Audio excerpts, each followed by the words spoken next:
Well, depth would be post-rehab.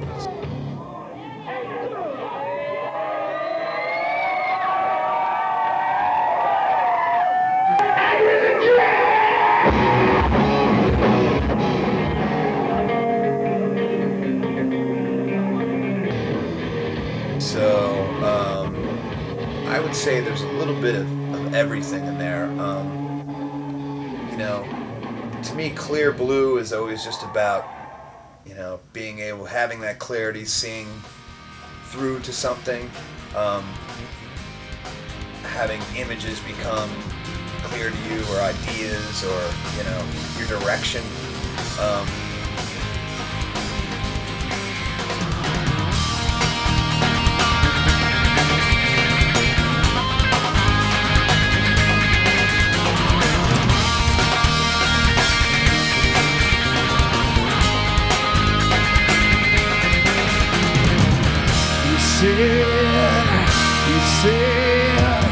He said, no one listens.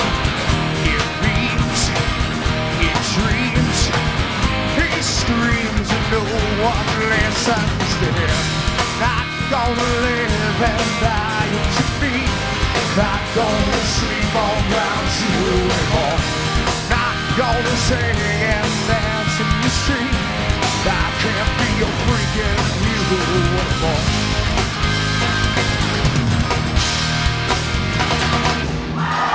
I can see you clear blue. I see right through like a hole in the sky. I can see you clear blue. I see right through like a hole in the sky. If I ask you the question, the answer is why. You said, no one listened.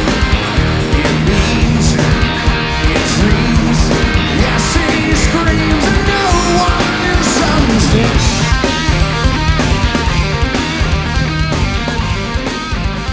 No one misunderstands.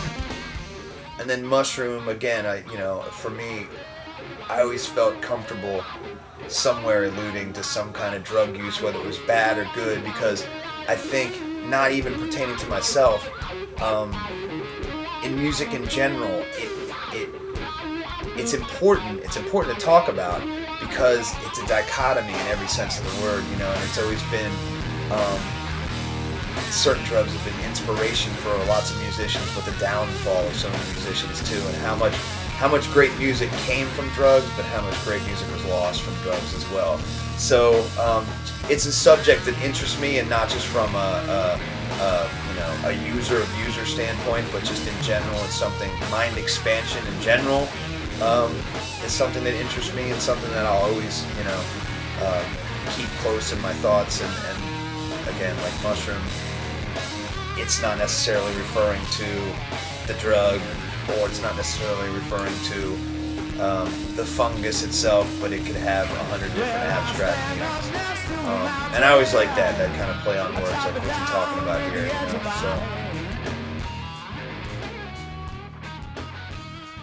We had just gotten with Will.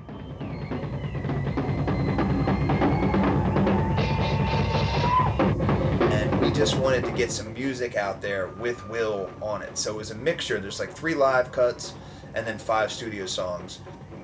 And again, we had trouble. We love putting live stuff on just because that's what the band is. You know, that's what we did more than anything. So we always wanted to have that around. And then there's 5 studio cuts, and we just wanted people to say, hey, this is what Will sounds like. This is what Laughing Colors sounds like.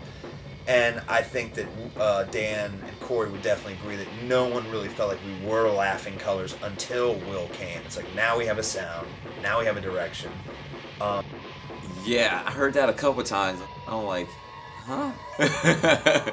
You know, don't miss those cowbells. I'm glad they're gone.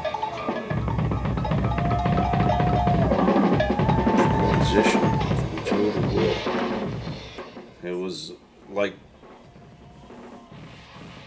the clouds parting and God coming down from the heavens. Joe sucked ass. Phil was awesome.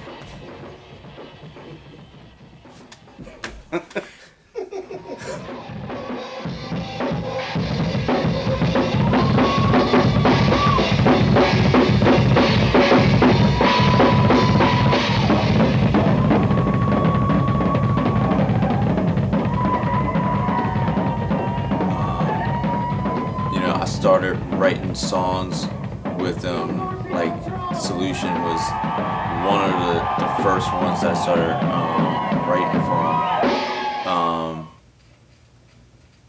We just got together over at Corey's mom's house, just started jamming, and Solution was a lot different compared to what it is now.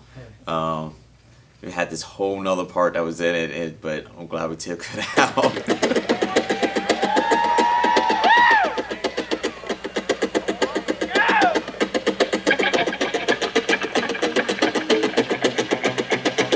Do this for a while.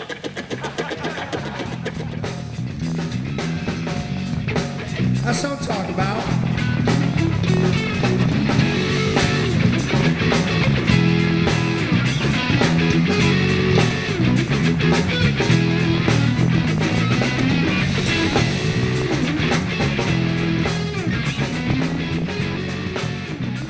And Depth actually was really the start, because that's when 98 Rock started playing Solution, so that's when we started getting some notoriety in the area.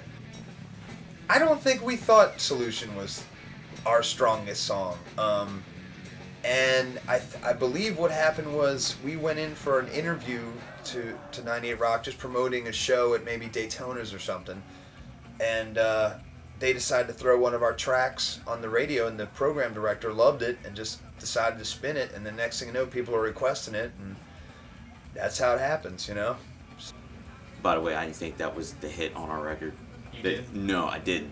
I really didn't think that was the hit, because when we went up there to 98 Rock to do the interview with them for the first time, and I really thought like Brother's Hand was the hit song for me, but after a while, because maybe I wasn't happy with my drum tracks that was on it, but then I start to realize, okay, yeah, it's a funky tune, and yeah, people can really get into it, and because I used to have a Laughing Colors sticker on my car, on my truck at the time, and I remember, I was just going down on Route 3 or whatever, and I like got this dude that's like, yeah, Laughing Colors, yeah, and I'm like,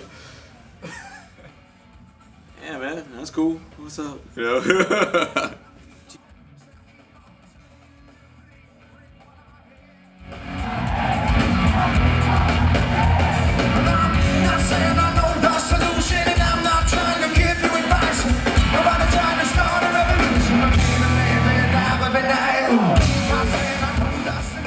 With Solution was really cool because it's on the radio, and it's being played in rotation, and we had a following locally, but now it started to pick up, and people in the area didn't realize we were from the area. They would come see Laughing Colors because they heard us on the radio, and they didn't know any different. They didn't know we were from Baltimore, but then they start, coming to the shows, and they're like, hey, where are you guys from? We're from Baltimore. Wow, I heard you on the radio. I wasn't sure if you were from California or whatever. And then luckily, the station gets picked up in places in Pennsylvania and Delaware and stuff like that, so that helped with our following everywhere.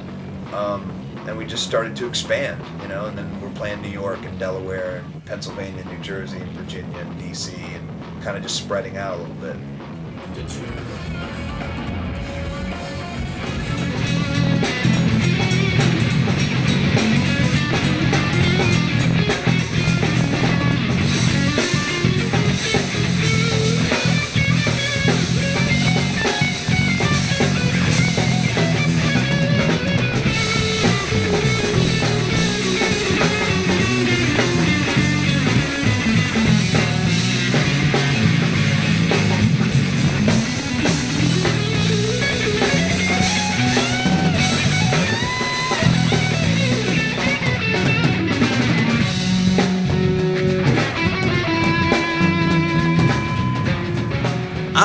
Because I feel like like fans of ours, it's just pretty much just friends of ours, You know, it's like, yeah, they come out to the shows, you know, and they just hang out with us or whatever, you know. They're just friends with us, you know. I don't see it as they're like a fan or a groupie or whatever, you know. I just don't see that. You know, maybe I'm just kind of a little blind, you know, but I don't notice things too much. I'm just cool with everybody, you know. That's like talking to everybody.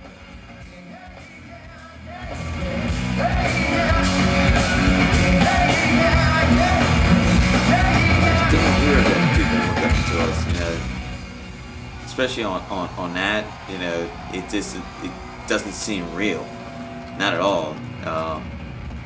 But I mean that's cool. I'm glad I got to finally inspire somebody, you know, with you know what we're doing. That's all I need. That's all I need.